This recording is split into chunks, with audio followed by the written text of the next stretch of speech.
Hey, it's the Analytics Dude. I'm here to walk you through an essential part of the setup for most regression problems. That setup step is creating dummy variables using a technique called one-hot encoding.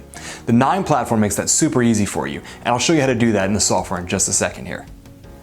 But first, if we haven't met before, I'm the Analytics Dude, and I maintain this channel to help regular people like you get value from their data through machine learning and data science. If that's the sort of thing that interests you, please subscribe so you stay current with all future updates. Sorry if this is a review for some people, but I need to explain what a dummy variable is first. In a multivariate linear regression model, it all sort of looks like this. What we're doing is we're trying to predict y using all of our data times certain coefficients and then adding in an error or intercept term. Let's say you were trying to predict house prices.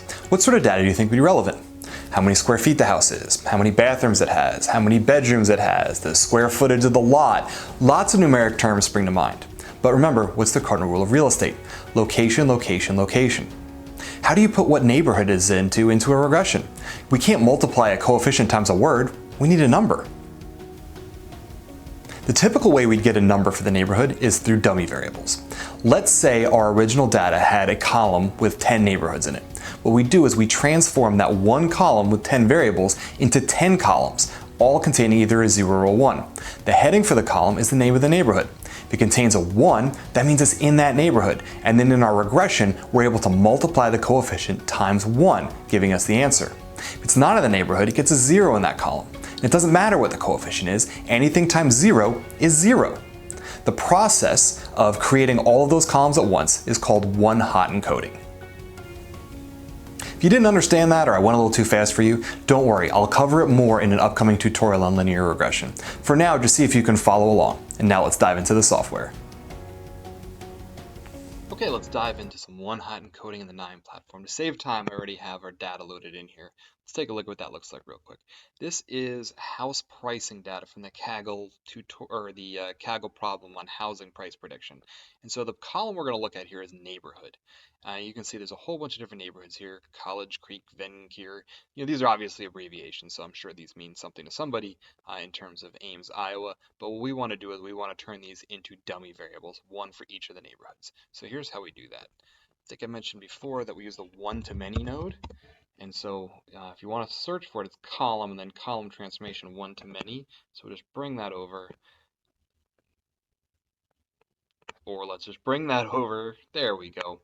Drag it in to connect. See how it connects there. See, by default, it's going to include every single string on here. Remember, a string is a text variable, so those can all be categorical. But we don't want to do that, so I'm going to move them all over. We only want neighborhood. I mean, you could say we want all of them, but for now, just this tutorial, we'll only look at the neighborhood. So I bring that over to include. I hit OK, and then I execute. Boom, it really was that simple. So let's look at our data right here. The column is still here. It doesn't come right afterwards. It's going to put it at the end. It's going to append them on to the end. So neighborhood, we see College Creek, Venkir, College Creek, Crawford. So we should see the first three columns should be College Creek, Venkir, and Crawford. And they should have a 1 in the place for those ones, and zeros everywhere else. So let's see. Okay. There we go. College Creek, Venkir, Crawford. First one, College Creek, yep, Venkir, back to College Creek, and then Crawford. Everything looks good there. You can see we have zeros all the way across and ones in only one of them. And that right there is one-hot encoding in KNIME. Pretty easy, right? And that right there was one-hot encoding. KNIME makes it very simple to do with an easy one-to-many node. Can you imagine having to do that all by hand? That would be a nightmare. Well, I hope you liked it and got something out of this. If you did, please smash that like button. Make sure you subscribe for all future content. And until next time, I'm the Analytics Dude. Thanks for watching.